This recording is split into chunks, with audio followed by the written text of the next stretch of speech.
I don't do clickbait titles. This really is 838 brake horsepower, 600 pp tune. It can do the complete Tokyo race without pitting, and you can earn 1.65 million credits in just over 50 minutes. Stay tuned, I'll show you exactly how to build it.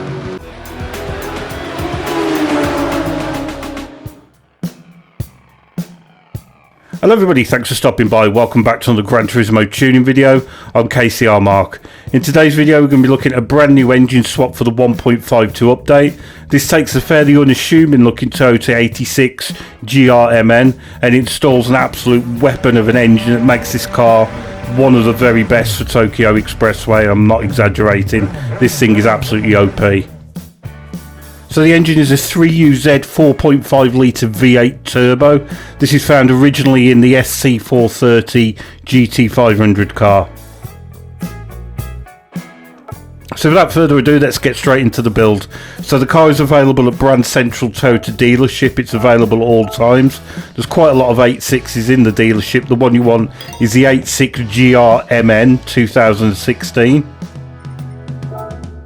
Next we're going to head to GT Autos where we're going to install the engine swap. That's going to cost you 500,000 credits. Not the cheapest of engine swaps, but it's well worth the money for the amount of money you can earn with this car. On that we're also going to add the wide body, 25,000 credits.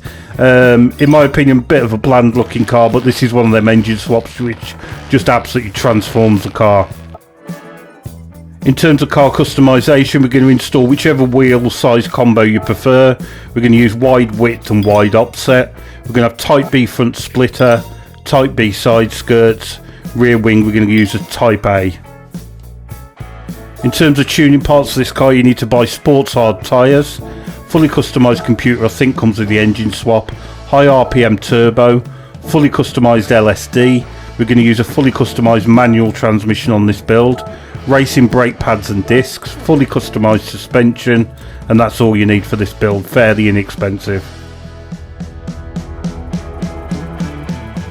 Now coming into this build with it being such a high power engine, I was fully expecting to have to reduce the power, use a load of ballast and mess about with the aero. But no, you can use absolutely full power. This car's got no ballast whatsoever. It's got the full 838 brake horsepower.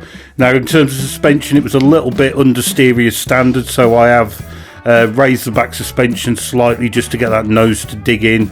Other than that, it handles fairly well as standard. Just a few tweaks which you can follow on the screen there. The standard ratios on the manual transmission seem fairly good, so I've just upped the power to accommodate the top speed of this car. Other than that, just a few aero tweaks, high RPM turbo and racing brake pads and disc, and that's all you need for that car. Really simple setup.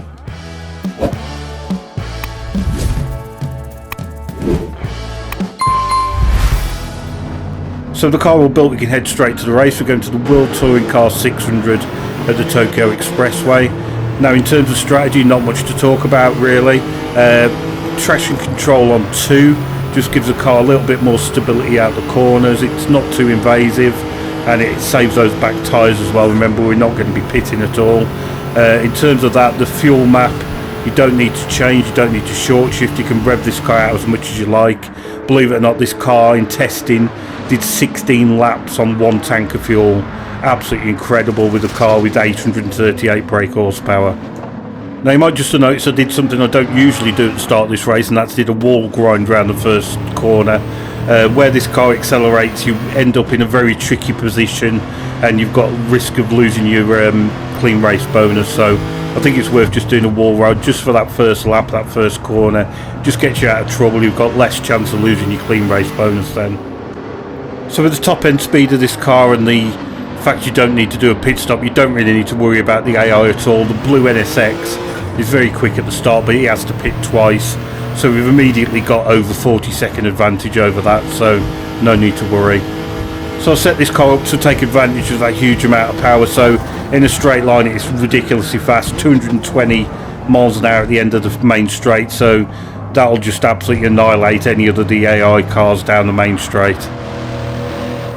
Now this is a part of the video where you expect me to say, yeah, this is amazing, it's the best car I've ever driven around here, but I'm always trying to be honest in my videos. I won't bullshit you. I just find this really boring. A car with 838 brake horsepower, rear wheel drive, should feel alive, it should be dangerous, it should feel sketchy. This is just really bland to drive at and look at, in my opinion.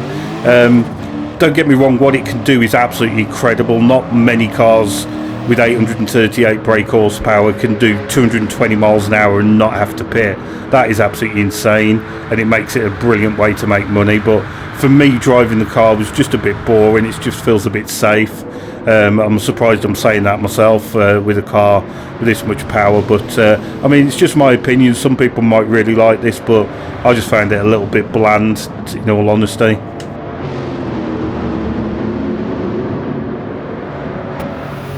So we'll skip ahead to the end of the race. As you can see, the tyres have lasted absolutely fine. They're no problem at all. They've still got plenty of grip. Fuel efficiency wise, the thing is absolutely insane. Unfortunately, I didn't have it up on my display, but it's got well over a quarter of a tank left on the last lap.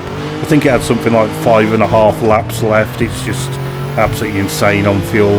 Lap time wise, consistent 207s and 208s, so not ridiculously fast, but very consistent. And obviously that no pit stop makes a massive advantage. You should have a big winning margin. So crossing the line, and we should get 825,000 credits with the clean race bonus, so you'll be getting 1.65 million credits in about 51 minutes. So it's just an absolutely incredible money earner, this car. So as always, a huge thank you for stopping by, really appreciate it. Hope you find that tune useful, and let me know in the comments. I'd be really interested to see what people's opinion on that car is.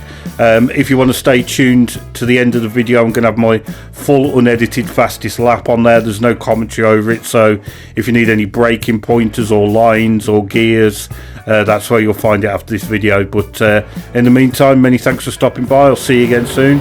Cheers, bye.